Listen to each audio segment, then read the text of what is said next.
to the 2015 Summer Arts Institute. My name is Vicki Bishop. I'm the Elementary Music Director for Spartanburg School District 6. My name is Thomas Tucker, and I'm the Art Director for Spartanburg School District 6. Arts Camp, we focus on the theme Oceanic, where we just simply focus on the island cultures, the island dance, the island's music, and the island's art. Children in District 6 are identified based on the South Carolina Gifted and Talented Best Practices Manual. In this document, we have the regulations that identify qualities of gifted and talented students in visual arts and music. Many of these students possess creative abilities. They compose music on their own. They are self-motivated, and many of them will work on art projects on their own for weeks to perfect them. Students also enjoy expressing themselves and their emotions through the arts. Students in grades 3, 4, and 5 all pulled from our 9 elementary schools attend this camp. This year totals average of 180 students. I am Sylvia Spears, and I am an art teacher and artist, and I was teaching metal tooling for this year's Summer Arts Institute. Well, our theme was oceanic arts, and we were doing drawing fish, but we were tooling into our foil and using lines, patterns, colors, the relationship between these two, and letting them explore texture and how colors contrast with each other, and they really enjoyed it.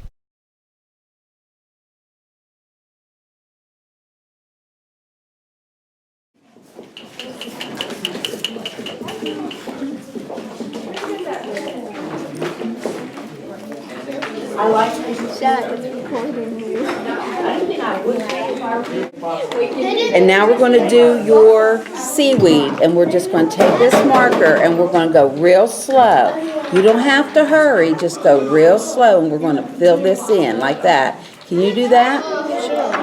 All right, and once we're done and we get all the way up here, okay, I want you to take this, see this coral that you made? Let me use the red. Why don't you bring this so that it at least touches this, so it's not so, you see? And let's bring another little arm up like that, because it just looks like it kind of just mounded. I need for you to get closer to the edges, okay? And also, I need for you to fill in your grass just a little bit more to make it more there. Because see, this piece of grass right here could almost come up to here. Ah, see? And now it looks like it's flowing. And maybe this one can cross over like that. I like you did the coral on an angle. That looks really good. But the same with you. You're working on the back, but I need for you to put some more color on the front. The front is the most important, okay? So let's look to see what we can do to help out your front a little bit, okay? You could add a little bit more orange. See this? I want to show you something. We're going to add some orange to this to brighten it up a little bit more, you see? What you did is fine. You overlapped it, which is really good, okay? And you just want to take it and add some orange and try to get to the edge of the where these are. See how you left that little bit of white? You want to get all the way to the edge. Now, I want to show you something. See what I did? See yours? See the difference? See how this is just brighter? I want you to do that. And I think you need a little bit of coral on this side. Let's just give you some over here, okay? It don't have to be a lot, but let's just give you some. Just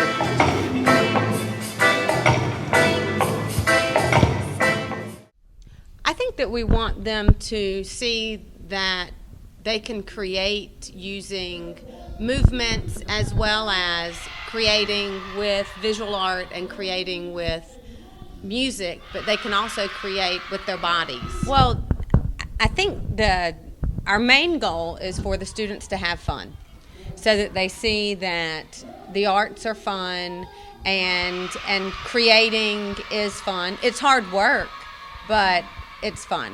Because if they don't enjoy it in the summertime, why would they continue? And we have wonderful counselors that help us through the process, and they have been students here. And so they're familiar with the way we teach. We've been doing this we figured up 15 years. Well, we started working from day one saying we're getting ready for a performance. That was the first thing. And then we, as I said, we let the kids work to create some of their own movements based on the words that we had brainstormed regarding ocean and ocean critters, and they work together to create their sequences. And then we put their dance in the center of of the dance, and then we bookended it with some unison movement that we taught.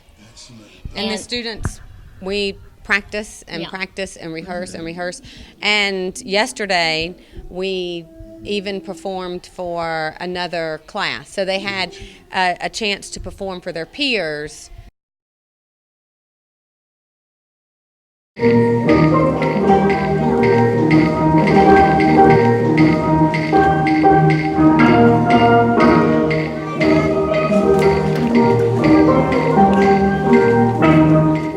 My name is Belva Keever, and I teach elementary music at Roebuck. Well, I did not attempt to teach them to read the music for the patterns they're playing. All of what we did this week was by rote, which is the approach that the original steel drum players would have used in the beginning. And everything that we did was built around chords. So that was definitely useful knowledge for them to carry with them. I wanted them to figure out, or to see, first of all, how the steel drums were made. It's not a very quick process. And to see the value of them, and I also wanted them to get an idea of what it would be like to be in a very large group of players together. I want them to see that music is fun. I want them to see that music is accessible for them, and I want them to see that they can learn to play instruments if they're just willing to try hard. My name is Teresa Chesser. I teach at Fair Forest Elementary School, and I teach the art courses there. They're really motivated. Okay. They're motivated, but we do have some students that are more musically talented and struggle with some of the things we do, and then we have some that are totally motivated in arts and can pick up things very quickly. So we really had like the ones that were finishing first helping, just watching the other ones do a couple knots to make sure they were doing it correctly. So we kind of worked together as a team. Well, I wanted to have an art that's functional. And so they had to learn a square knot to make the bracelet. And then we really brainstormed about, how you could be a creative thinker with this string. Because the idea of the survival bracelet is that you can take it apart and you can use it to help you in a situation. And so we brainstormed different ways to do that. So they really got out of thinking about their survival in an emergency situation, how they could use it. Oh, I'm Patty Sutton, the elementary music teacher at Westview, and I've been at Westview about 18 years. Well, I take what the teachers are going to be covering in their classroom. For example, like if fourth grade's going to learn about Lewis and Clark, we make sure we're singing about that in our production. And if fifth grade's singing about Ellis Island, we at least cover it in the music class. And I have a lot of fun putting up the pictures on the Promethean, showing them so that they can relate. Try to teach in different ways.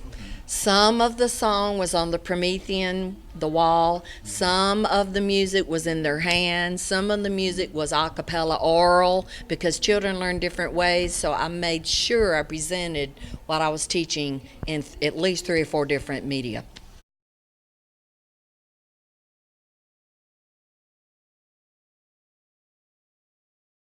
My name is Amy Price. I teach at Dawkins Middle School. I've taught art here for 8 years. I'm going into my 9th year of teaching.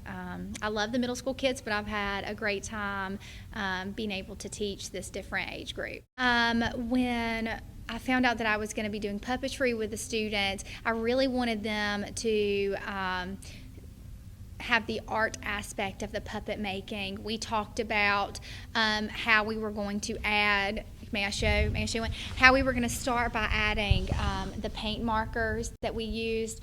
We talked about adding detail, and then we talked about what we were going to add to our puppets to make them as artistically pleasing as possible.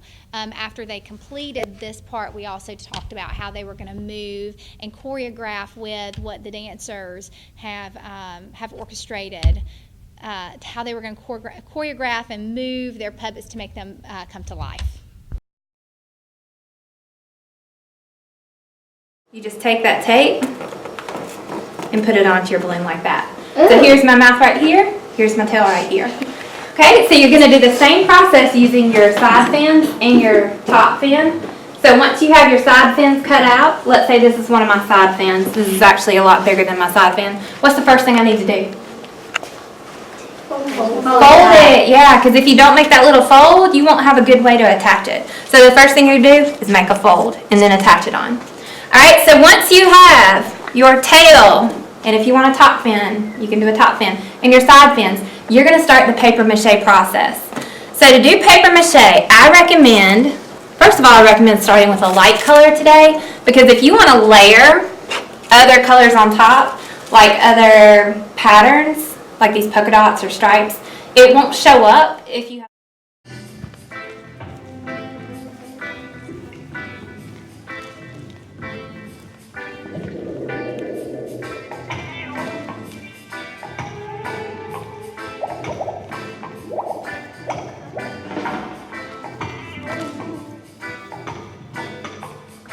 My name is John.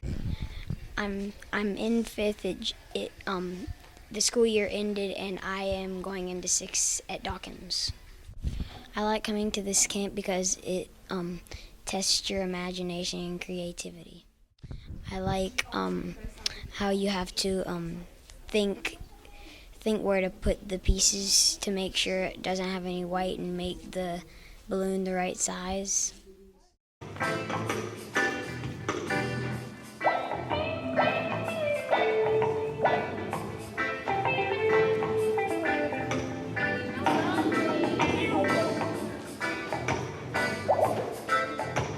My name is Kimani Brown and I'm going to the 6th grade.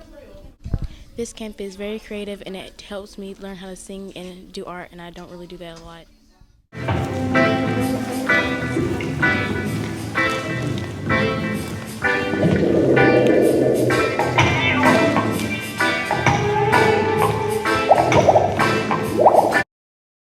Casey Lyles has been with the Summer Arts Institute for 12 years now, and her role is the head counselor. Her duties include being the lobby host and assisting parents as they come in if they need anything. She also assists the counselors if they need any help. Ashley Wines has been with the Summer Arts Institute for 12 years now. She is the administrative assistant. Her duties for the camp are to assist Miss Vicki Bishop and Mr. Tom Tucker with any of their daily duties. She is mainly over the bus riders. The final day of camp, we have a performance for parents.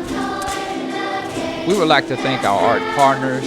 Our art partnerships are the Art Partnership of Greater Spartanburg County and the South Carolina Arts Commission.